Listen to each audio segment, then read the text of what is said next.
Halo sahabat entrepreneur, jumpa lagi dengan saya, Coach Yan Cecan. Dalam kesempatan ini, izinkan saya sharing tentang pengalaman hidup saya dalam 1-2 tahun terakhir ini. Saya mengambil tema sesuai judul buku saya, Stay Strong. Sebelum kita lanjut, mari bantu saya untuk memperbesar channel ini dengan cara melakukan subscribe, nyalakan loncengnya, kasih like, dan komen ya. Jika Anda berkenan, Anda boleh share video ini ke teman-teman, rekan, atau sanak saudara Anda. Saya ucapkan terima kasih. Kondisi 1-2 tahun belakangan ini merupakan kondisi yang sangat sulit bagi sebagian besar umat manusia.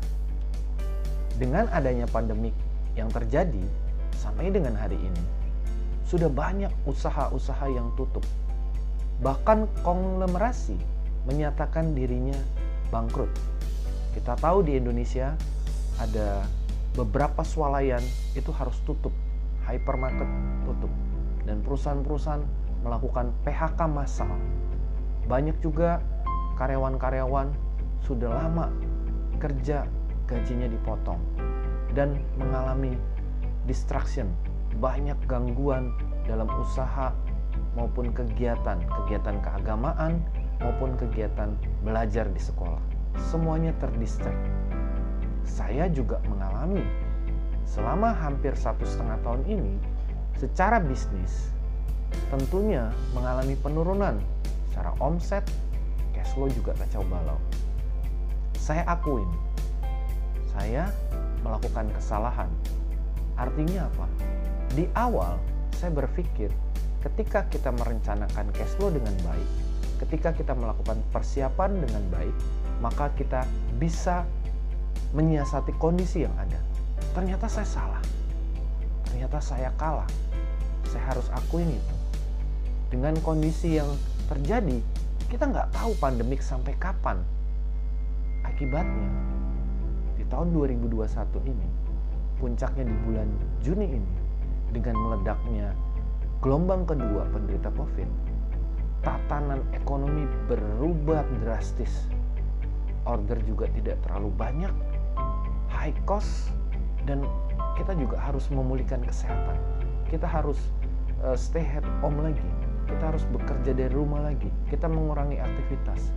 Ini berdampak tentunya pada omset, cash flow, dan sebagainya. Kita tahu ini tidak mudah. Ini sulit, tapi ada harapan. Tapi mungkin kita melewatinya enggak? Ya, mungkin. Kalau kita stay strong, kita tetap kuat. Apa sih yang harus kita lakukan di saat yang tidak pasti ini, di saat yang tidak menentu ini? Kita harus tetap melakukan. Apa yang harus kita lakukan? Yang pertama yang harus kita lakukan, kita harus punya keyakinan bahwa Tuhan itu masih ada. Dalam kondisi apapun, kita harus tetap bersyukur terhadap kejadian yang kita alami, kejadian yang akan kita alami. Walaupun carut-marut kehidupan kita secara finansial, secara bisnis, secara kesehatan, maupun tatanan sosial, kita tetap bersyukur. Why? Karena kita masih diberikan kesempatan untuk hidup. Kita masih boleh berkarya, kita masih boleh melanjutkan kehidupan ini. Syukur-syukur kita bisa menjadi pemenang, kita bisa survive dan mendapatkan hal-hal yang baik di kemudian hari. Jadi tetaplah bersyukur, be a grateful. Yang kedua, dalam kondisi yang tidak menentu ini, kita lawan segala sesuatunya dengan keep smiling. Tetaplah bersukacita, tetaplah tersenyum walaupun kondisinya sulit. Maksudnya apa? Kondisi makan aja susah, kita masih sakit, kita masih krisis secara ekonomi. Ya, kita harus tetap kuat dan berharap. Apa yang harus kita lakukan? Mengeluh, menggerutu, komplain, tidak akan berdampak, malah membuat hidup kita menjadi susah. Tapi kalau kita tersenyum, artinya kita bisa menghibur diri. Oke, saya akan melakukan ini, saya akan coba lagi yang ini. Karena saya yakin dan percaya dengan tersenyum, energi kita jauh lebih kuat, energi kita jauh lebih besar untuk melakukan segala sesuatu untuk memperbaiki hidup kita dibanding kalau kita mengeluh.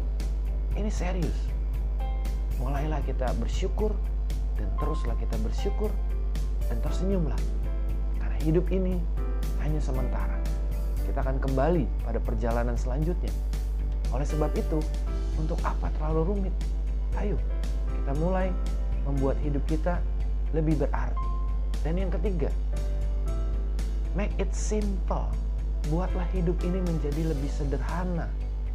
Dibuat lebih enjoy, lebih mudah aja. Gak usah buat target yang muluk-muluk. Gak penting sekarang Anda memiliki berapa banyak harta. Gak terlalu penting juga Anda mencapai begitu banyak goals. Yang terpenting saat ini adalah sehat dan kita selamat. Kedepannya baru kita berpikir apa yang bisa kita lakukan untuk memperbaiki kualitas hidup kita. Berapa banyak orang yang bisa kita tolong. Berapa banyak lagi kita bisa berbuat baik terhadap orang-orang di sekitar kita. Dibuat simple aja, men. Come on guys. Hidup ini sudah terlalu kompleks. Ketika pandemi ini terjadi, kita menyaksikan. Tadinya kita tidak kenal orang-orang penderitanya. Bahkan saat ini, kita mengenal sanak saudara kita, teman kita, bahkan diri kita sendiri. Oleh sebab itu, sadarlah. Yang harus kita lakukan adalah stay strong. Tetaplah kuat, bertahan, dan melawan, dan jadilah pemenang. Setelah itu baru kita susun kembali rencana hidup kita. Dan set ulang apa yang harus kita lakukan. Kami berkomitmen. Kami punya kesempatan berikut. Kami ingin memperbaiki hidup kami dengan memberikan kualitas terhadap diri sendiri, keluarga, dan juga orang lain. Membantu lebih banyak orang, melayani lebih banyak orang, dan lebih bermanfaat untuk hidup ini. Saya tahu itu tidak mudah. Ayo sahabat-sahabatku, mari kita sama-sama bergandengan tangan, lakukan yang terbaik yang bisa kita lakukan. Ya, jadi saya ulangi sekali lagi. Yang pertama adalah kita harus tetap bersyukur. Be a grateful. Yang kedua adalah keep smiling. Tetaplah tersenyum walaupun kondisinya tidak mudah. Yang ketiga adalah make it simple. Lakukan yang bisa kita lakukan. Kalau kita mau prospek, kita prospek. Kalau kita mau datangi klien, kita datangi klien. Kita mau telepon, kita telepon. Kita mau ke lapangan, kita ke lapangan. Apapun yang kita lakukan, bawa dalam doa. Karena doa adalah kunci keberhasilan kita. Tuhan berfirman bahwa Dia akan memberikan segala sesuatunya sesuai dengan kemampuan kita. Filipi 4 ayat 13 berbunyi, segala perkara dapat kutanggung bersama Dia yang memberikan kekuatan bagiku. Artinya, Dia sudah memberikan janji bahwa segala sesuatu yang kita tanggung itu adalah sebatas kemampuan kita. Selebihnya ada Tuhan yang akan menanggung.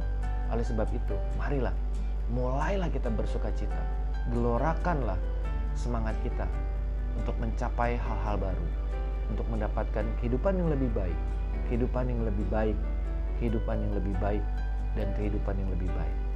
Saya yakin dan percaya kondisi yang ada akan semakin baik ketika kita menginginkannya, ketika kita sama-sama bergandengan tangan secara kumulatif membuat segala sesuatunya berubah menjadi lebih baik.